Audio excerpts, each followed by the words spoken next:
I first noticed something was off when the door clicked shut well past midnight, a sound that shouldn't have echoed through our quiet home at that hour. I was in the living room, idly scrolling through my phone, when I caught a glimpse of Brenda, her silhouette stark against the dim hallway light.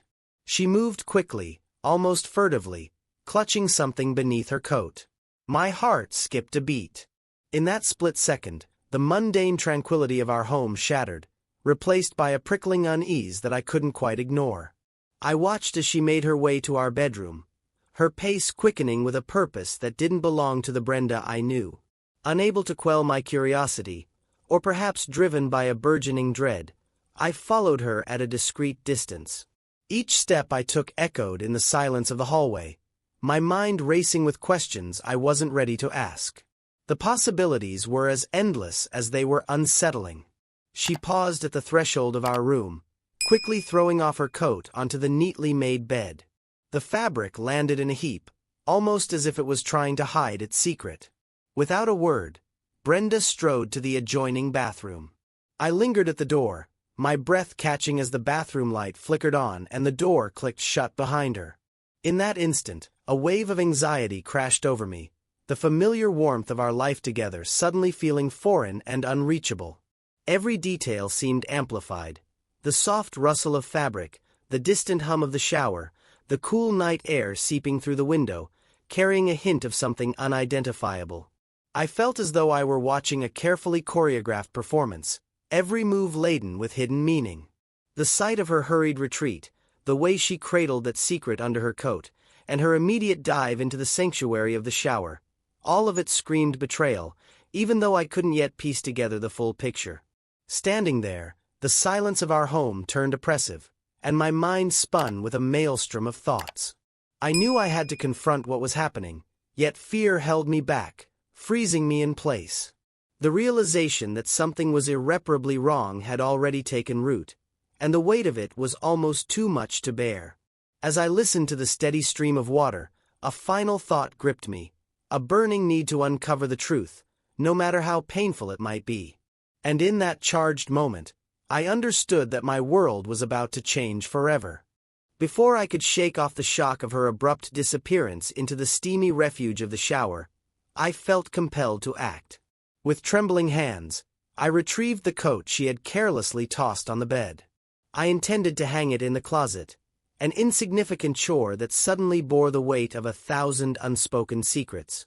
As I lifted the coat, something metallic slipped out from its pocket and clattered onto the hardwood floor. It was her phone. Instinctively, I reached for it. The screen was lit up, its brightness piercing the dim ambience of our bedroom. Curiosity and dread collided inside me as I saw an incoming call notification.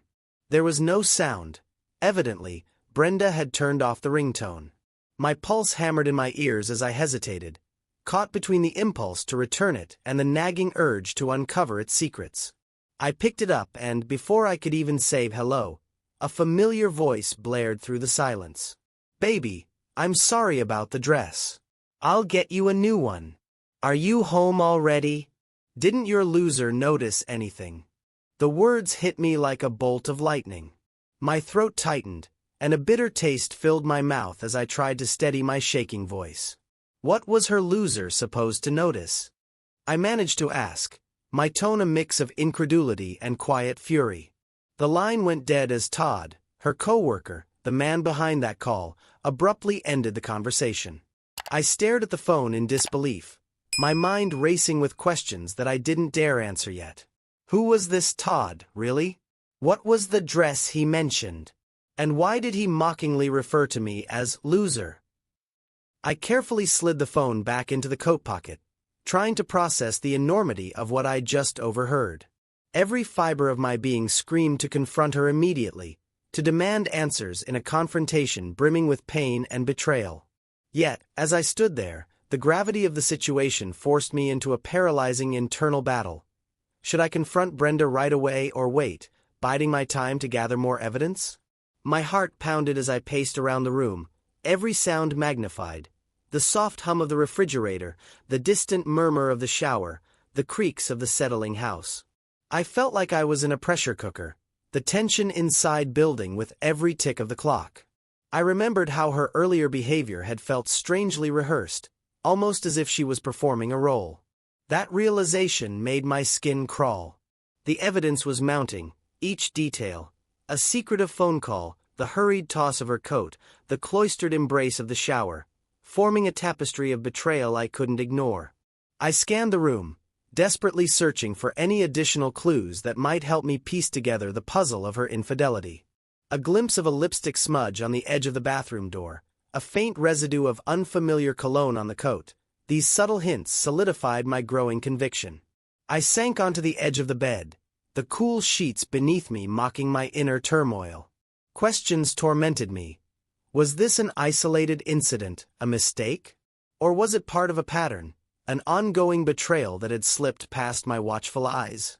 I struggled to reconcile the loving wife I thought I knew with the evidence of deceit laid out before me. As minutes turned into what felt like hours, my internal conflict deepened. The rational part of me screamed for immediate confrontation, to force Brenda into an explanation that would either confirm or shatter my fragile understanding of our life together. Yet, a more cautious, self-preserving instinct whispered that I needed to observe her behavior further. Maybe, just maybe, I could catch her in a moment of vulnerability or a telltale slip that would leave no room for doubt. In the quiet that followed Todd's abrupt departure, a moment of calm determination began to crystallize within me. I knew that tonight, once the steam cleared and the water ceased its rhythmic cascade, I would have to face her. I would need to piece together the shards of my broken trust and muster the courage to explain everything. My suspicions, the evidence, and the raw, painful truth that now stood between us. The room felt heavy with unspoken words as I resolved to wait. Not to delay the inevitable confrontation, but to gather my scattered thoughts and brace myself for the emotional storm ahead. Tonight, I would not be the silent victim. Tonight, I would start explaining myself, opening the door to a conversation that promised to change everything. And in that moment of eerie stillness, I realized that the true battle was only just beginning. I stood in the dimly lit hallway as the sound of running water faded, each drop echoing like a countdown in my ears. My pulse hammered as I waited for Brenda to emerge, my mind a whirlpool of suspicion and betrayal. When she finally stepped out of the bathroom, steam clinging to her like a reluctant shroud, her eyes darted away the moment they met mine. Without a word, she made her way toward the kitchen, the clack of her shoes on the hardwood floor punctuating the silence. I followed her, every step heavy with the weight of impending confrontation. In the kitchen, Brenda began preparing tea with trembling hands, her every movement betraying a frantic effort to mask the truth. The aroma of freshly brewed tea filled the room, yet it could not dispel the bitter tension that coiled around us. I couldn't wait any longer. "Brenda," I said sharply, the single word slicing through the thick air. She paused, turning slowly to face me. Her eyes, usually warm and inviting, were now glazed with confusion and dread, as if searching for a way out of this conversation. "What happened to your dress tonight?" I asked, my voice low but edged with a venom that had been building for hours. I could see her eyes widen, a flash of panic mingling with the uncertainty. She hesitated, as though trying to find the words that might defuse the situation. I got a little dirty at work," she stammered, her tone forced and brittle. It was as if she hoped a simple, mundane explanation would suffice, unaware that every detail of her evening had been etched into my mind. I stepped closer, letting the gravity of the moment settle between us. "And Todd called," I pressed, my voice rising with each word. "He called your phone. He said, 'Baby, I'm sorry about the dress. I'll get you a new one. Are you home already? Didn't your loser notice anything?'"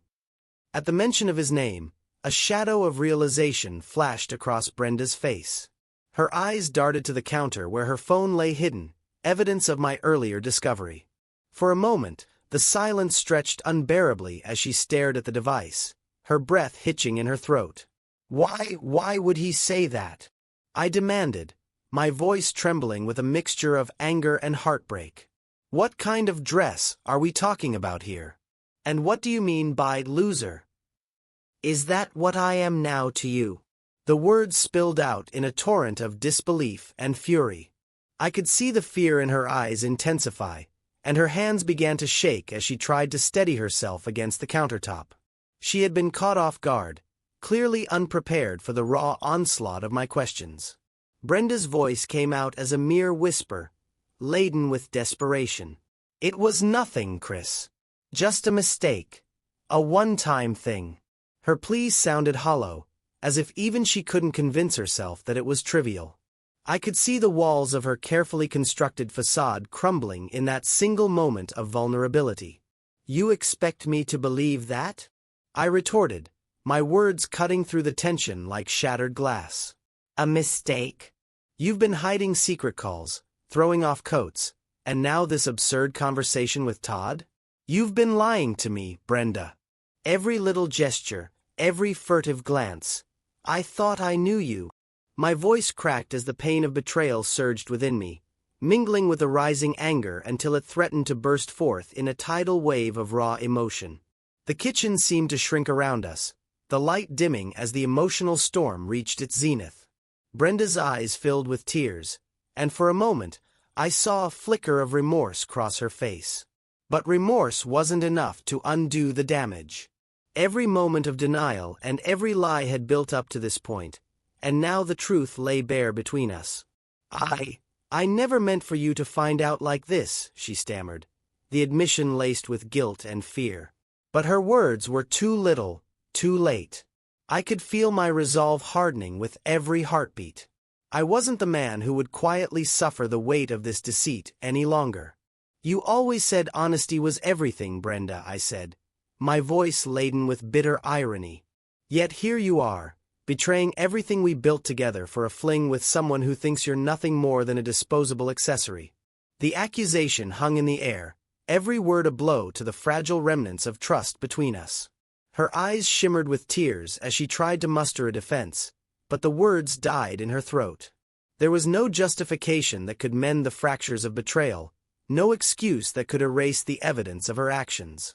The quiet desperation in her eyes told me everything I needed to know, that she was as frightened as I was, trapped in a web of her own making. In the charged silence that followed, I took a deep, shuddering breath. "Brenda, pack your things," I declared, my voice steadier than I felt. "I can't live in a house built on lies. You need to leave." Her hands trembled, and for a long, painful moment, she simply stared at me, unable to process the full extent of what was happening. The tea on the counter grew cold as the weight of our shattered life settled around us. In that moment, the decision was irrevocable. The door to our shared past was closing, and there was no turning back. I turned away, the sound of my footsteps echoing in the empty kitchen as I made room for a new beginning, one that would be forged in the fires of betrayal, loss, and the bitter taste of truth. And as the finality of my words sank in, I realized that even the most painful endings could lead to a future free from deceit. I stood frozen in the doorway after Brenda stormed out, the echo of her footsteps fading into a silence so complete it nearly drowned out my own heartbeat. The shock of her reaction, the half-hearted, desperate explanations, the feeble apologies, had left me reeling, a mix of anger and sorrow battling for control. I sank onto the worn leather sofa, feeling every crease of betrayal and disappointment imprint itself on my soul. The confrontation had shattered our lives into pieces too sharp to ignore, and now I was left to pick through the rubble of what we once called love. As I sat there, my mind replayed every moment, the suspicious glances, the furtive phone calls, the deceit woven into the fabric of our everyday life. I was a prisoner of my own thoughts, and the house felt oppressively quiet, as if it were mourning the death of the trust we once shared. The very air around me vibrated with an unsettling emptiness, each second dragging on with a relentless reminder that nothing would ever be the same. Anger, raw and unyielding, surged through me, mingling with a deep, gnawing sadness that I could neither fully acknowledge nor completely ignore. I was angry at Brenda for her betrayal, yet, in a twist of bitter irony, I found myself questioning my own worth. Was I so blind? Had I allowed myself to be deceived by promises and subtle smiles? These thoughts swirled through my head, each one puncturing the fragile remnants of my self-esteem. I got up and began to pace around the living room, my steps heavy as if weighed down by regret. Every familiar object in the room, the coffee table where we once shared secrets over lazy Sunday mornings, the bookshelf filled with mementos of happier times, now mocked me with a silent reminder of our lost past. I couldn't escape the relentless feeling that our marriage, once full of hope and shared dreams, was irrevocably over. In a moment of quiet reflection, I retreated to the small study where I had once penned my thoughts in a journal, an attempt to make sense of the chaos. I sat down at the desk, the smooth surface cool beneath my fingertips, and let my eyes wander over a framed photograph of Brenda and me from years past. The image, bathed in a warm, forgiving light, seemed like a relic from another lifetime, a lifetime where love was uncomplicated and trust was the norm. The bitterness of betrayal slowly gave way to a deep, aching sorrow. I realized that the man who had loved her so fiercely was now struggling to come to terms with the reality of our broken vows. The shock was not just about the affair, it was the collapse of an entire world that I had believed was built on loyalty and truth. I questioned every memory, every whispered promise, every shared secret, every moment when her smile had lit up the room. Had it all been a lie? As I grappled with these questions, the weight of self-doubt pressed in. I found myself wondering if I had been too naive, too trusting, or if perhaps I had ignored the subtle signs out of a desperate need to believe in a perfect union. The pain of regret was overwhelming. I longed for the comfort of certainty, for the reassurance that somehow this betrayal could be undone, that I could find solace in the remnants of our love. But deep down, I knew that the path to healing would be long and fraught with challenges. In that quiet study, as dusk began to seep through the window and cast long, forlorn shadows across the room, I allowed myself a moment of vulnerable introspection. The initial explosion of emotion had subsided into a heavy, lingering melancholy, a reminder that the scars of betrayal would not fade with a single confrontation. I was painfully aware that each day ahead would be a struggle, a continuous battle between anger and sorrow, hope and despair. Yet, amidst the overwhelming grief, a small, fragile spark of resolve flickered within me. I recognized that while I might never fully erase the hurt, I had the power to choose how I moved forward. The road to healing was uncertain, but it was mine to travel. I began to outline a tentative plan in my mind, a future where I could rebuild my sense of self, where I could eventually learn to trust again. Just as I started to embrace this painful acceptance, a sudden noise from the hallway, a creak of the floorboards, shattered the silence, pulling me back to the present. My heart pounded as I realized I wasn't alone.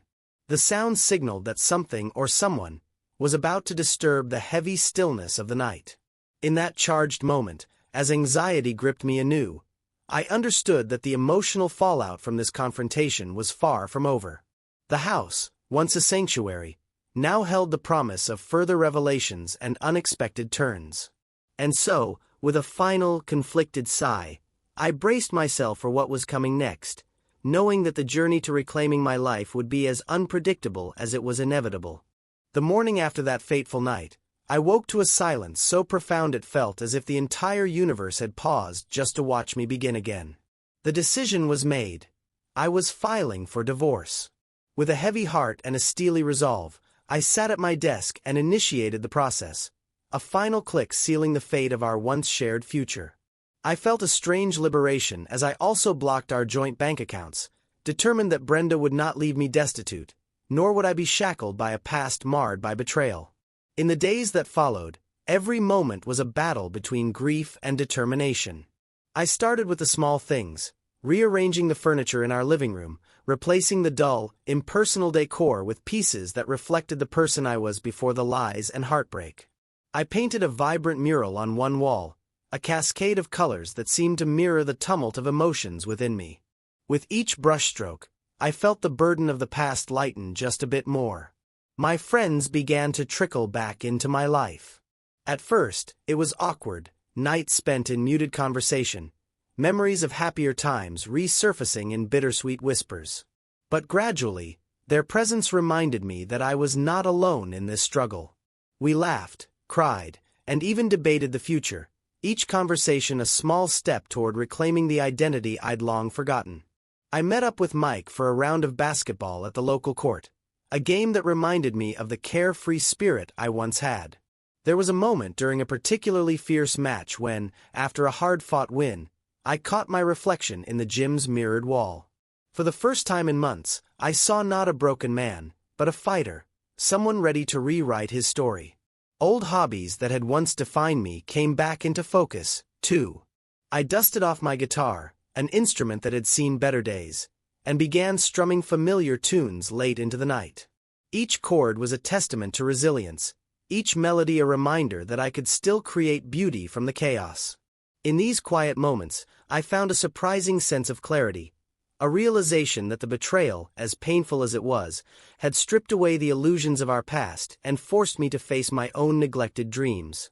Yet, even amidst these budding sparks of hope, there were moments when the pain returned with relentless intensity. I would catch myself staring at the empty hallway where Brenda used to laugh, feeling a pang of regret for what had been lost. But then, in those moments of darkness, I reminded myself that every ending was the precursor to a new beginning.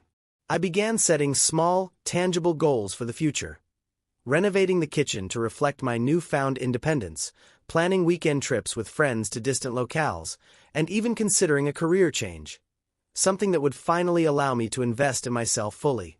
One afternoon, while rummaging through the attic to find boxes of old memorabilia, I stumbled upon a journal I'd kept in my 20s. Reading my youthful hopes and dreams, I realized how far I'd strayed from the man I once was. The words on those fragile pages ignited a spark deep inside me, a voice from the past urging me to reclaim that passion and ambition. That night, under the soft glow of a single lamp, I vowed to myself that I would not allow the scars of betrayal to define my future. Instead, they would be the foundation upon which I built a stronger, more authentic self. I soon found solace in the small, seemingly insignificant rituals of everyday life. I began taking long walks in the early morning when the world was still hushed and fresh with possibility. In those quiet moments, the rhythmic crunch of leaves underfoot and the gentle murmur of the awakening city reminded me that life continued unabated, regardless of the chaos within my heart. Every step forward was a silent act of defiance against the past, a promise that I would no longer be imprisoned by pain.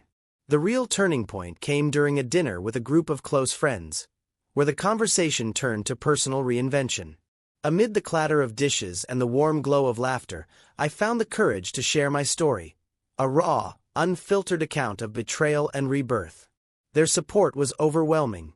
Their words, laced with empathy and encouragement, stitched together the frayed edges of my soul. It was in that moment I realized that while the wound would never fully close, it could transform into a scar that told a story of survival and newfound strength. As the months rolled by, I continued to make deliberate choices that affirmed my independence. I met with a financial advisor, restructured my savings, and even started exploring investments in my own future. The house, once a mausoleum of broken promises, began to feel like a blank canvas, a place where I could cultivate joy, creativity, and purpose once again. The epiphany came on a crisp autumn evening. I sat on the porch, wrapped in a worn but comfortable sweater, watching the sun dip below the horizon in a blaze of fiery oranges and deep purples. In that moment, with the cool air on my face and the gentle murmur of life all around me, I realized that the end of my marriage was not merely a painful finale, it was a transformative beginning. I could reclaim the parts of me that had been lost, rediscover the passions that had faded, and ultimately create a life that was wholly and unapologetically my own. The betrayal had cut deep, leaving behind scars that would remind me of what once was. But now, as I looked to the future, I felt a stirring of hope, a promise that even the most harrowing endings could pave the way for new beginnings. The path ahead was uncertain and fraught with challenges, yet I embraced it with a resolute heart, ready to rebuild, reinvent, and rediscover the man I was always meant to be. In the quiet determination of that hopeful evening, I finally understood that while betrayal had shattered my world, it had also granted me the freedom to start over, to forge a future defined not by pain, but by possibility.